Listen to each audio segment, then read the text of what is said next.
테슬라는 지난해 7월 LG에너지솔루션과 무려 6조 원 규모의 배터리 공급 계약을 맺습니다. 그 전까지는 중국으로부터 에너지 저장 장치 배터리를 사갔었죠. 하지만 트럼프 정부의 대대적인 관세 정책 때문에 한국 기업으로 바꾸게 됐던 겁니다. 아무리 중국 배터리가 싸도 이 정도 관세는 감당 못하겠다. 이렇게 중국산 배터리를 미국 시장에서 야금야금 몰아내던 대중 관세가 소폭이지만 내렸습니다. 미국이 더 이상 중국의 이른바 마약 관세, 펜타닐 관세를 매길 수 없게 되면서 중국산 ESS 배터리에 붙여온 미국의 관세가 5%포인트 줄어들게 됐습니다. 트럼프 정부가 전 세계로부터 받아온 관세에 미국 대법원이 제동을 걸었습니다. 그래도 우리나라가 내야 하는 관세에는 별 차이가 없지만 정작 중국은 당장 수혜를 보게 된 겁니다. 변화의 소용돌이에 휘말리게 된 트럼프의 관세 드라이브. 단기적으로는요, 우리 원화 가치가 추가 하락할 위험이 좀 더 줄어들었다고 볼 수 있고요. 주식시장에도 호재로 작용할 수 있다는 분석이 나옵니다. 하지만 트럼프의 강력한 대중 견제에 균열이 생긴다고 하면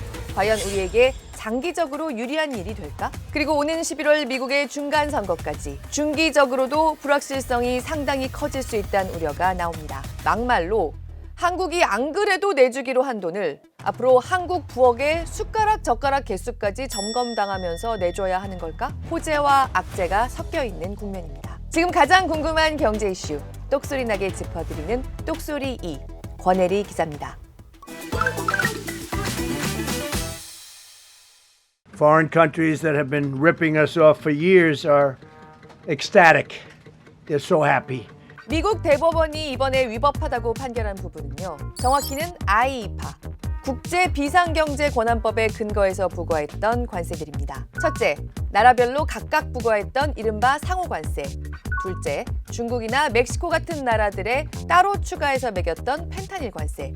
이 두 가지 관세가 바로 사라지게 됐습니다. 그러자 트럼프 정부는 다른 법에 근거해서 일단 지난 24일부터 모든 나라들의 일괄 10%의 상호관세를 새로 적용하기 시작했고요. 곧 15%로 확대한다고 밝혀놓은 상태입니다. 이걸로 상호관세 부활인가?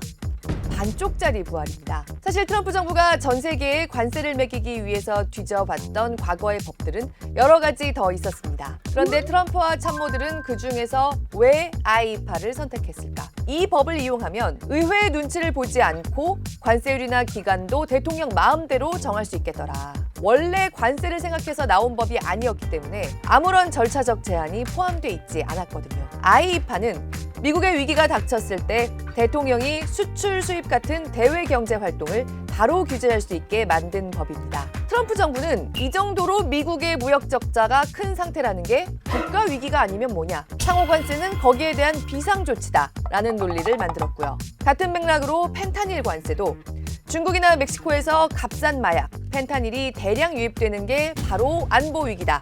그러니까 이것도 중국과 멕시코에 관세를 물려서 해결한다는 논리를 폈습니다. 바로 여기에 대해서 법원이 관세는 그런 거 아니야. 이번에 최종 제동을 걸었던 겁니다. 세금은 의회에서, 그러니까 관세도 의회에서 정한다. 그러니까 앞으로는 관세, 세금을 매기고 싶으면 기존의 통상법, 무역법 안에서 근거를 찾으라는 얘긴데요. 트럼프 정부가 여전히 의회를 거치지 않고 대통령 재량으로 바로 새 관세를 매길 수 있게 남아있는 무역법이 이번에 들고 나온 122조입니다. 대신에 이 법은 아이이파와 달리 명확한 제한이 있습니다. 150일 뒤에도 계속 관세를 매기고 싶으면 그때는 의회의 동의를 얻어야 하고요. 이 법으로 매길 수 있는 최대 관세율이 15%이기 때문에 이번에 나라별 관세가 일괄 15%까지만 매겨지게 된 겁니다. 우리나라는 미국과 협상 끝에 합의했던 상호 관세율이 기존의 15%였기 때문에 달라진 게 없지만요. 우리보다 상호 관세율이 높았던 나라들은 당장 관세가 줄어들게 됐고요. 무역법 122조는 심각한 무역 적자가 있을 때 적용하라고 만들어진 법입니다. 그런데 펜타닐 관세는 무역 적자랑 아무 상관이 없죠. 마약 문제를 안보 이슈로 확장시켜서 중국의 일종의 제재로 쓰겠다던 관세, 통상의 영역을 아예 벗어나는 새로운 개념의 관세를 트럼프 정부가 발명한 거였기 때문에 무역법으로 어떻게 할 수가 없습니다. 그래서 이번에 바로 사라지게 된 겁니다.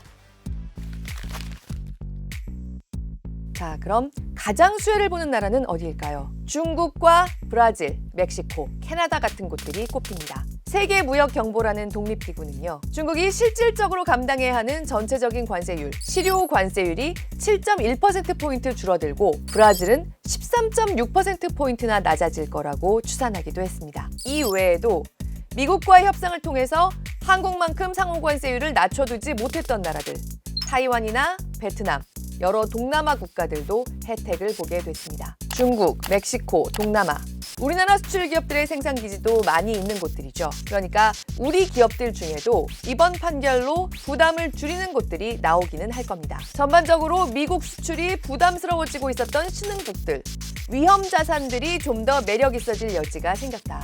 한국 증시에도 나쁠 건 없는 환경이 될 수 있습니다. 그리고 지금 우리 경제에서 가장 큰 걱정 중에 하나가 뭐였죠? 원화 약세, 환율이었습니다. 그런데 이렇게 되면 미국으로서는 더더욱 아시아 통화들의 약세가 여기서 더 심해지도록 내버려둘 수가 없게 됩니다. 관세가 줄어드는데 수출 국가의 돈이 미국 달러에 비해서 너무 저렴한 상태가 이어진다고 하면 그만큼 가격 경쟁력이 더 생기고 미국의 무역 적자는 계속 커지겠죠. 원화 가치가 방어될 가능성이 더 커졌다는 얘기입니다. 또 하나, 요즘 미국 정부에게의 관세는 매우 쏠쏠한 수입원이었습니다. IEEPA에 근거해서 거둬들이는 관세만 하루에 5억 달러 수준이었던 걸로 추산되는데요.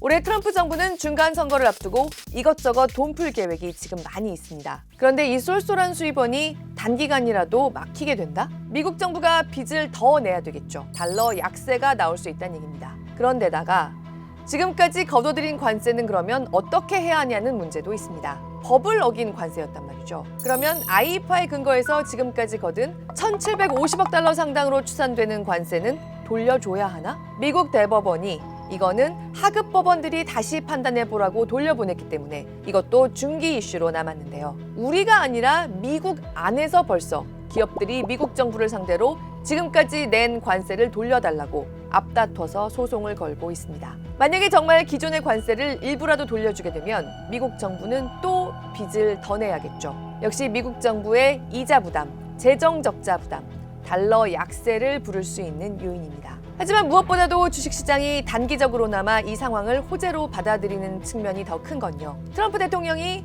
절차적인 제한 없이 내키는 대로 관세를 전 세계에 무기로 휘두를 수 있는 여지가 확실히 축소됐다는 점입니다.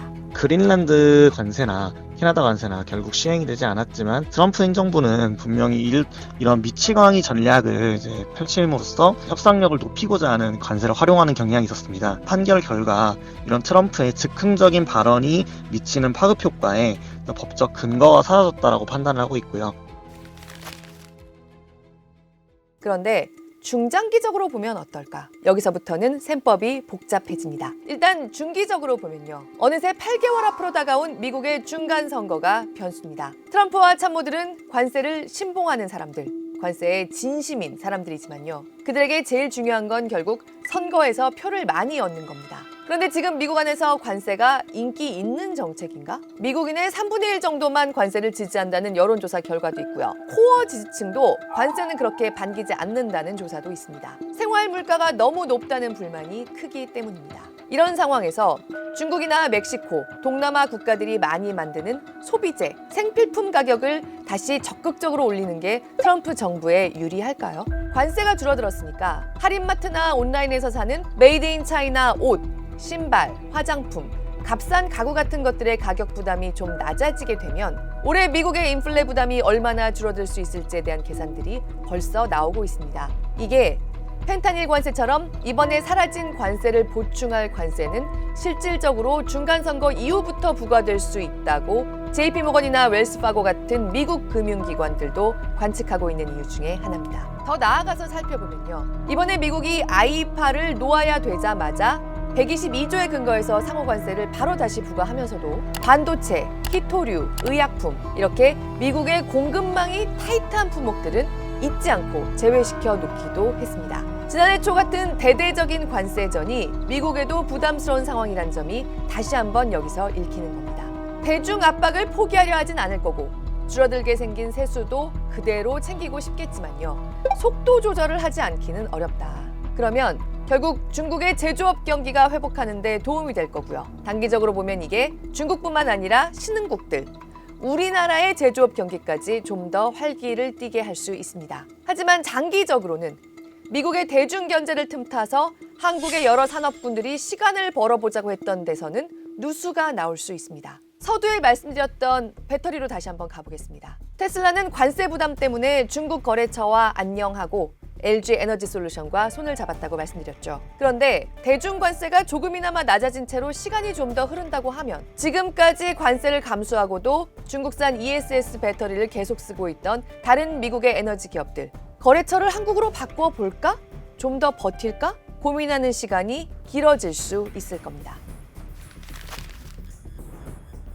게다가 앞서 말씀드린 것처럼 이번 대법원 판결로 좀 황당해진 게 우리를 비롯한 동맹들입니다. 이미 미국에 많은 걸 내주는 무역 협상을 끝내놓은 동맹국들, 한국, 일본, 유럽 같은 곳들이죠. 남들은 버티고 있었더니 그냥 관세가 낮아졌거든요. 그런데다가 미국이 완전히 새로운 판에서 관세의 근거를 새로 짜게 된 이 상황, 뭘 의미할까요?